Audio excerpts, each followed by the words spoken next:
Good afternoon and welcome into Capitol View, a weekly webcast brought to you by the Daily Journal and djournal.com, talking about what's going on with the Mississippi legislature in the middle of the 2017 session, of course. I'm your host, Brad Locke, joined, as always, from Jackson by Bobby Harrison, the Daily Journal's Capitol Bureau Chief. Bobby, how we doing? All right, Brad, how you doing? I'm doing well, Bobby. Watched a thrilling Super Bowl last night. I didn't have a dog in the fight, so I was entertained. I don't know how you felt about it. Well, I don't like the Patriots. I don't like the Falcons. I was beginning to like the Falcons a little bit, but I don't like them anymore either. But I did get some good snacks. So Super Bowl snacks. So it was worth it. Same here, Bobby. So that makes it all worth it. Had good food and good friends to hang out with. So got to turn our attention away from sports though, and talk about also entertaining the state legislature, especially when Steve Holland is involved, and we'll get to him in a few minutes. Bobby, going to talk about the possibility of a state lottery. Also, going to talk about Ed Bill. Let's start with Amazon. Of course, we've talked before about the internet use tax, as it's technically called, kind of like a sales tax that Amazon has started collecting. I guess they have started collecting it officially this month, right, Bobby? That's my understanding. They were supposed to start on February 1st. Okay. Yeah, that was the agreement. Now, Revenue Commissioner Herb Frierson just moved into this role recently. He says Amazon is not going to receive any special compensation to collect for the state on this 7% tax. Apparently, that is something some states do, right? Kind of explain a little bit what that compensation is. Yeah.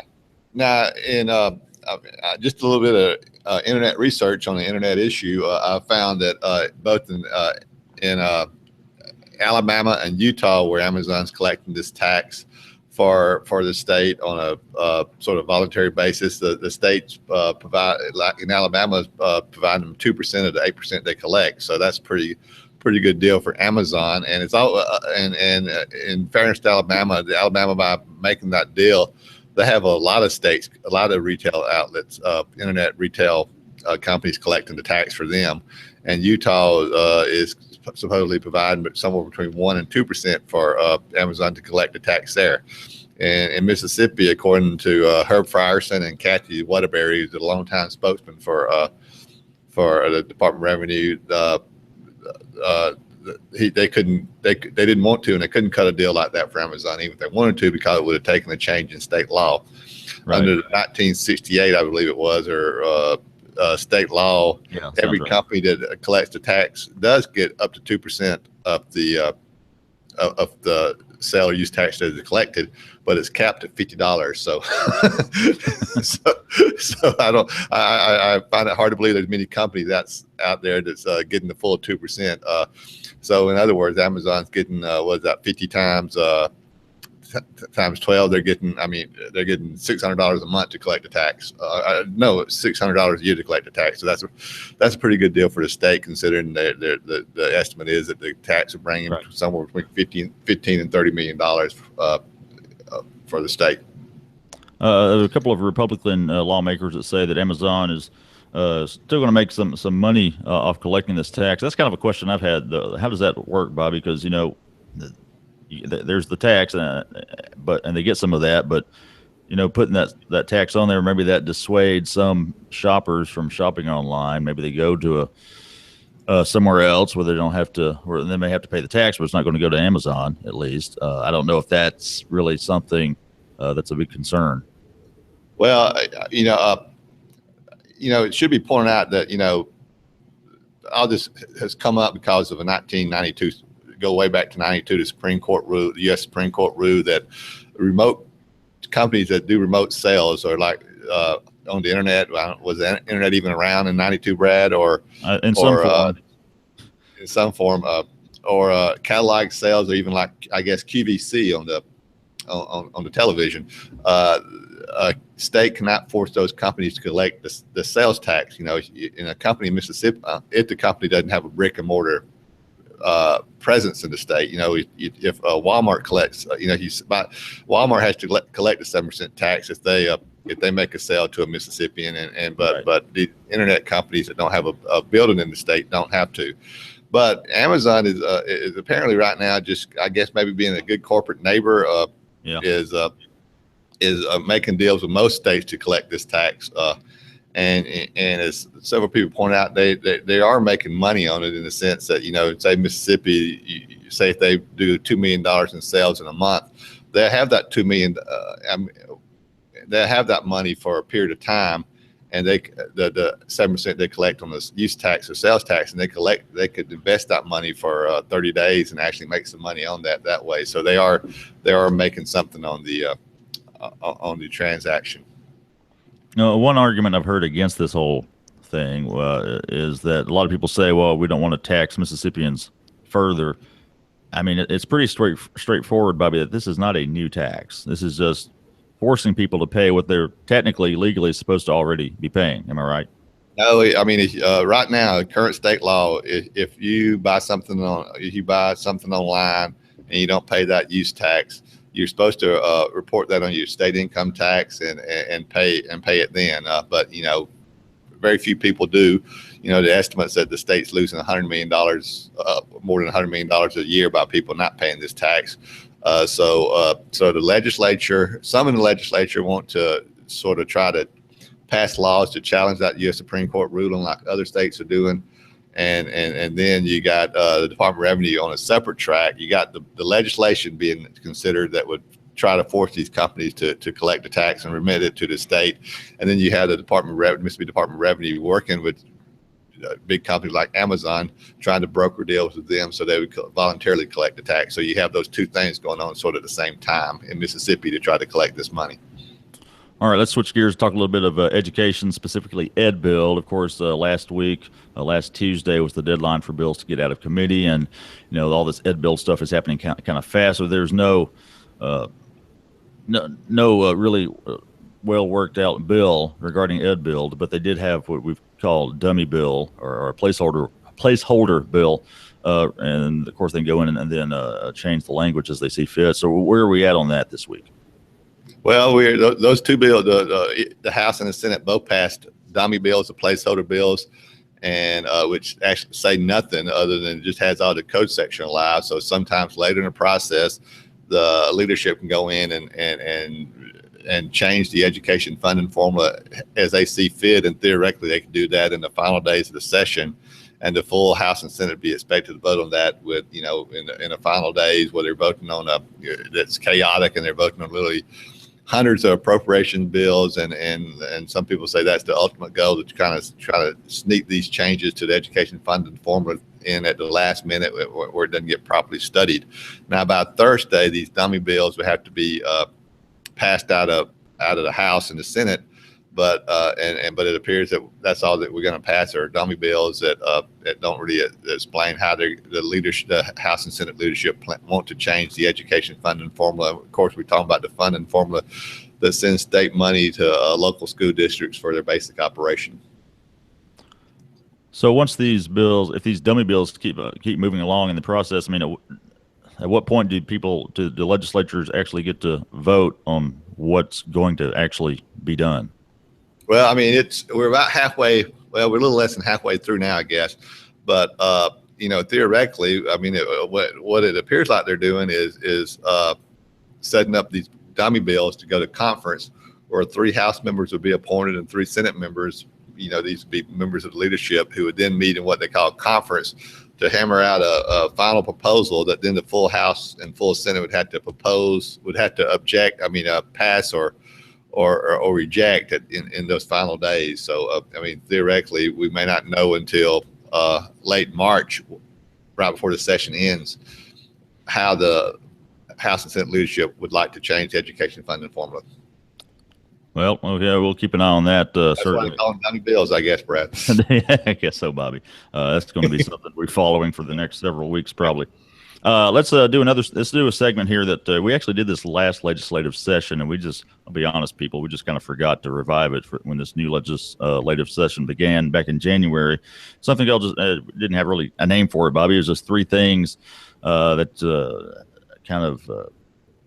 you talked about: the most impactful legislator of the past week, most impactful legislation, and the most unusual thing you saw in the legislative chambers over the past week. Those 3 topics are something that we covered during the last legislative session. So we're going to get it going again here, Bobby. So let's right. start with first who from the past week, the most impactful legislator. Well, I'm going to sort of talk about somebody that hadn't been talked about much, and that's Richard Bennett, who he's a House member, Republican from Long Beach down the coast, and he's chair of the House Gaming Committee. But why he's such an interesting legislator this week is the fact that sort of out of the blue, he was the House member selected by Speaker Philip Gahn to handle the aforementioned education funding formula bill, the dummy bill that at some point may become a real significant bill. He's sort of taking the forefront on that, and he's doing that. The speaker apparently selected him to do that instead of House Education Committee John Moore. So that was a surprise. And if he continues to handle this bill, he's going to be in the forefront on perhaps, well, not perhaps, the most important issue of the legislative session. Education. The state sends about $2 billion to the local school, over $2 billion to local school districts for education funding, and he's going to be in one of the key players in deciding how that money's divvied out. So Richard Bennett, Republican from Long Beach, remember that name. Will do. Richard Bennett. Most impactful piece of legislation from the past week. Well, I'm gonna sound like I'm a broken record, but the dummy bill, the ed bill, yep. Legislation, as I said, that would be the most impactful legislation of this session if it certainly goes the way it's expected. So that's easy. That's an easy one. I could say that every week, but I try to come up with something different. But we can't overemphasize. In coming weeks, I try to come up with something different, but we can't overemphasize the importance of that legislation. All right, and finally, the most unusual thing to occur in the past week down there in the state legislature, and we're going to kind of unspool this into a little bit longer discussion. Bobby, what we got? Oh, it's the lottery. I mean, I wrote about it. I think it was in today's paper that the story ran. But one of the most bizarre things I've seen happen, since I've been down here, was last week during the meeting of the House Judiciary Aid Committee on a deadline day. Chairman Mark Baker, from Republican from Rankin County, comes in a matter of minutes, maybe no more than 2 minutes. Strips language out of a bill dealing with the state hospital at Whitfield and incorporates gaming legislation, language to enact a state lottery, and passes that out of Judiciary Aid Committee. Now, that was bizarre in itself. I mean, that's just, you don't see that done. But what was even more bizarre is Mark Baker is one of the biggest allies of House Speaker Philip Gahn, who has repeated over and over again he's opposed to enacting a lottery in Mississippi, and the action by Baker even elicited a rare trip by the speaker down to the Judiciary Aid Committee room where people who I was not in there that day. I didn't know that was going to happen. Nobody knew it was going to happen, maybe except for Baker, but people who said they read lips pretty well. So the speaker sat down next to Baker, and you could read the speaker's lips, and he said, "What are you doing?" And Baker just kind of shrugged his shoulders and said, "What do you mean?" And I said, like he didn't know what he was talking about. But that bill is now on the House calendar, and it'll be interesting to see if there's a lot of theories about why Baker did that. But so we'll see if Baker tries to call that bill up for consideration before the full House. But even if he doesn't, Brad, Steve Holland from Lee County offered an amendment to a bill dealing with fantasy sports to enact a state lottery, and right now the speaker is trying to decide whether that amendment is proper to be offered to that bill. And Holland, in his typical colorful fashion, as he offered the amendment, said he said, let's throw this snake up into the congregation and see if it strikes. So we'll see if the speaker he's against the lottery, but he's having to deal with the lottery a lot this session. Let's go back to Baker and what he did, stripping the language. I mean, just to the casual observer, that seems like an end around, and I, maybe a little bit too much inside baseball. I certainly don't understand the entirety of the process with something like that. You said it's unusual, but I guess it's something that they're allowed to do. Well, that's a good question. Now, I think if he had tried to do that, I mean, I mean, and there's a couple of schools of thought. One school of thought is that if he tries to bring this bill up on the House floor, it'll be subject to what is known as a point of order, because the bill is improper because of the way he changed the entire meaning and scope of the bill. Mm-hmm. So it would be just thrown out because of that reason by the speaker. But another school of thought, and is that while what he did was improper, where the right place to challenge that would have been in the Judiciary A Committee by another committee member. But then who knows what would have happened then, because the person who would have been ruling on that change on that would have been Mark Baker. So in other words, the question is, can the full House go back and question the parliamentary maneuvers of the committee? I don't know if they can or not, but yeah, it is very unusual. And it'll be interesting to see if Baker tries to bring the bill up before the full House to see if, see what happens with it. Do you know much about what was in that bill before he changed it around? And was it perhaps more him not wanting so much to push something through about the lottery system? Maybe there was something he didn't like about the bill that he. Well, if he didn't like the bill, he could have just, committee chairs kill literally hundreds of bills each session just by not calling them up for a vote. So he could have just let the bill die by not calling them up for a vote. The bill dealt with the state hospital at Whitfield and making some changes or giving some doctors more authority, I think. And I can't remember the details of that, Brad, but it dealt with the state hospital at Whitfield and had nothing to do with the lottery. Exactly. I know we kind of have touched on this before, but again, Philip Gunn strongly opposed. Philip Bryant, the governor, is becoming more open to the idea of a state lottery. It seems like, I guess, Bobby, it's still probably a long shot this session, but at some point, do you see Gunn and some others just eventually relenting? Because it seems like it is gaining some momentum, at least. Yeah, well, one school of thought was that, and this is pure speculation, but that Gunn and Baker were doing this in unison, and so Gunn could say, I tried to stop it, but I kind of got ran over by my own people. But I don't think that was the case. I mean, if that was the case, I don't think he would have gone down to the Judiciary A Committee and made quite the show that he did. I think he was genuinely surprised by Mark Baker's actions, and like, if you have allies like that, you who needs enemies? Yeah, who needs enemies?